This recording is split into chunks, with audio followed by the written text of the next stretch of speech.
अच्छा जी, ये मुख्तसर सी जो मैं ये वीडियो बना रहा हूँ, ये जो आप जड़ें देख रहे हैं, वाइट सी जड़ें हैं या स्टेम्स हैं, उनके नीचे से जड़ के भी हिस्सा है, सही तरह इसकी शूट्स तो नहीं निकली हैं। ये पौधा है जी, ये मैं आपको इसके वैसे भी झाड़ी भी दिखाऊंगा और वैसे भी मैं कहीं नेट से लेके इसकी, ये करीर है जी, करीर का ये पौधा है और दिस इज़ अ वीड, जंगली पौधा है जो कि खुश्क इलाके में होता है,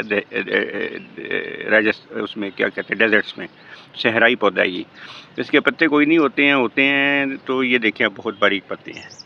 ठीक हो गया। इसको डेले जिसको कहते हैं, डेले का अचार आपने खाया होगा, ये डेला है। इसको फूल बहुत खूबसूरत जो हैं वो लगते हैं, orange, light orange and pink colour के फूल लगते हैं। ये आम तौर पे कब्रिस्तानों में बेबाद जगहों पे, खुश जगहों पे इसको कोई पानी की ज़रूरत इतनी नहीं होती, जड़ें बहुत गहरी इसकी होती हैं और ये आहिस्ता आहिस्ता पाकिस्तान में ख़त्म होता जा रहा है। इसके जब फूल इस पे लगते हैं तो एक बहुत ही खूबसूरत मंज़र होता है और इसकी बेरीज़ जो होती हैं, डेला जिसके कच्चे का हम अचार खाते हैं, लोग सालन के तौर पे भी इस्तेमाल करते हैं, बर्ड्स की बड़ी मरगूब ग़िज़ा है।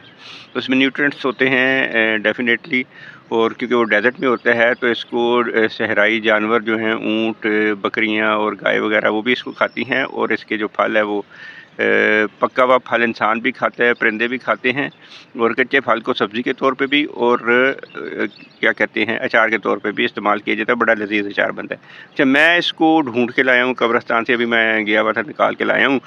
तो मकसद इसका ये है कि मैं इसको प्रिज़र्व करना चाहता हूँ। इसके एक तो मुझे फूल बहुत अच्छे लगते हैं और दूसरा ये है कि मुझे इसका अचार भी पसंद है। ठीक हो गया जी, तो मैं अपनी पसंद के लिए, और दूसरा मैं इस पौधे को, इस दरख्त को प्रिज़र्व करना चाहता हूँ क्योंकि जिस स्पीड से अर्बनाइजेशन हो रही है, हमारी रिहायशी सोसाइटीज़ बन रही हैं, तो एक दिन आएगा कि इस तरह के पौधे शायद नापैद हो जाएँ।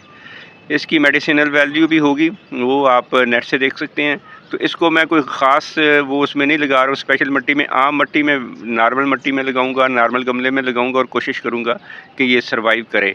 और फिर अगर ये सर्वाइव कर जाता है तो फिर इसको मैं प्रॉपर बड़े गमले में शिफ्ट करूंगा। तो मैंने कहा ये आपसे शेयर करूँ। अभी मैं इसको शिफ्ट करने के बाद भी आपको इसके कुछ क्लिप्स दिखाता हूँ। तो ये जी 2 पौधे मैंने 2 आम गमलों में, जिसमें पनीरी आती है, उसमें मैंने लगा दी हैं। अब इनको मैं सायादार जगह पे रखूँगा। अभी मैंने इनको पानी देना, ये मेरे वो जो है वो फर्टिलाइज़र, जो होम फर्टिलाइज़र या किचन फर्टिलाइज़र या गार्डन फर्टिलाइज़र का जो ड्रम है, उसके ऊपर ही मैंने ये रख के आपके लिए ये वीडियो बना रहा हूँ। तो अभी इनके नीचे से जब पानी ड्रेन कर जाएगा तो इसका मतलब है कि पानी पूरा इसमें पहुँच गया। फिर इंशाल्लाह मैं इनको कोई हफ़्ता 10 दिन जो है ना सायादार जगह पे रखूँगा, जहाँ पे ये डायरेक्ट धूप से महफूज है।